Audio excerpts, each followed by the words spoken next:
సాంఖ్య దర్శనం అంటే school of సాంఖ్య భారతీయ ఫిలాసఫీస్లో 6 ప్రముఖ దర్శనాల్లో ఒకటి. దర్శనం అంటే స్కూల్ అని అర్థం. ఇది అత్యంత ప్రాచీనమైన మరియు జ్ఞానపరమైన తాత్విక విధానాల్లో ఒకటిగా గుర్తించబడింది. సాంఖ్య దర్శనానికి మూలకర్తగా కపిల మహర్షిని భావిస్తారు. కపిల మహర్షి ఒక ఓల్డ్ ఫిలాసఫర్గా పౌరాణిక గ్రంథాలు, మహాభారతం, భగవద్గీత మరియు పురాణాల్లో ప్రస్తావించబడ్డారు. సాంఖ్య దర్శన మూలభూత సూత్రాలు అంటే principles of Sankhya philosophy. Sankhya philosophy ప్రధానంగా పురుష మరియు ప్రకృతి అనే 2 మూలభూత సూత్రాలపై ఆధారపడి ఉంటుంది. పురుష ఇది నిత్యం, శాశ్వతమైన, చైతన్య రూపమైన ఆత్మ లేదా చైతన్యం. ఇది క్రియాహీనంగా, ప్రశాంతంగా ఉంటుంది. ప్రకృతి ఇది భౌతిక ప్రపంచానికి మూలం. ప్రకృతి ఒక చైతన్యం లేనిది అయినప్పటికీ ఇది సృష్టికి ఆధారంగా పనిచేస్తుంది. ప్రకృతిలో 3 గుణాలుంటాయి.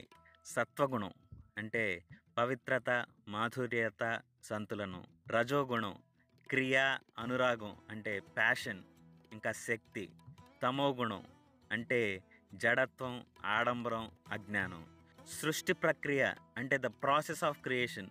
పురుష మరియు ప్రకృతి సంయోగంతో విశ్వ సృష్టి ప్రారంభమవుతుంది, అంటే వరల్డ్ బిల్డ్ అవుతుంది.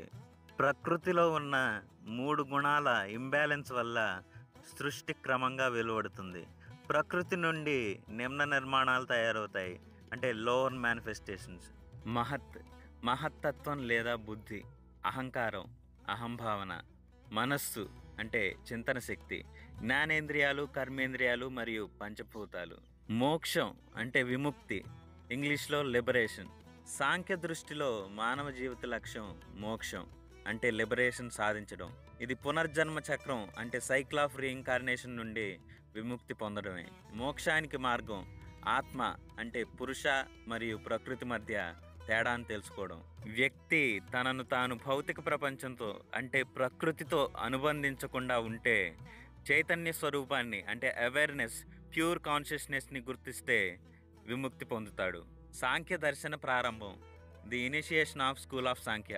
సాంఖ్య ఫిలాసఫీ మూలకర్తగా కపిల మహర్షిని భావిస్తారు. కపిలుడు ఈ తత్వశాస్త్రం ద్వారా జీవన గమనాన్ని, బ్రహ్మాండంలోని సూత్రాలను వివరించారు. అయితే సాంఖ్య సిద్ధాంతాన్ని పూర్తిగా లిఖిత రూపంలో అందించిన వ్యక్తి ఈశ్వరకృష్ణుడు. క్రీస్తు శకం 3-4 శతాబ్దానికి చెందినవాడని చెప్తారు. ఆయన రచించిన సాంఖ్యకారిక అనే గ్రంథం ఈ ఫిలాసఫీ గురించి సమగ్రమైన వివరణ ఇస్తుంది.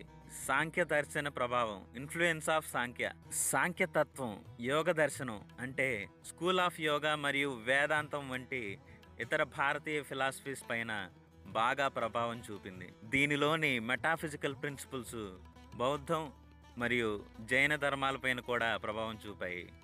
సాంఖ్యతత్వం సృష్టి, జీవన గమనం మరియు విముక్తి గురించి అవగాహన పెంచే సమగ్ర తత్వ సిద్ధాంతం.